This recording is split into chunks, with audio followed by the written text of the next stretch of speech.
Ennesima aggressione a bordo di un vaporetto ACTV. È accaduto mercoledì sera verso le 20 a bordo della linea 1 in approdo alla Salute, direzione Piazzale Roma.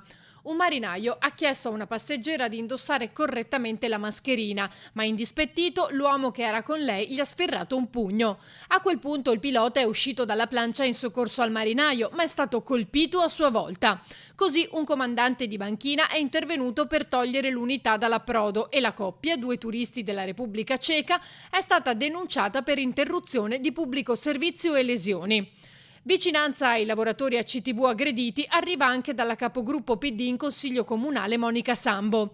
Quello che è successo, scrive, è la conferma di una situazione insostenibile che, oltre a provocare gravi disagi alla mobilità dei residenti, mette a rischio quotidianamente utenti e lavoratori.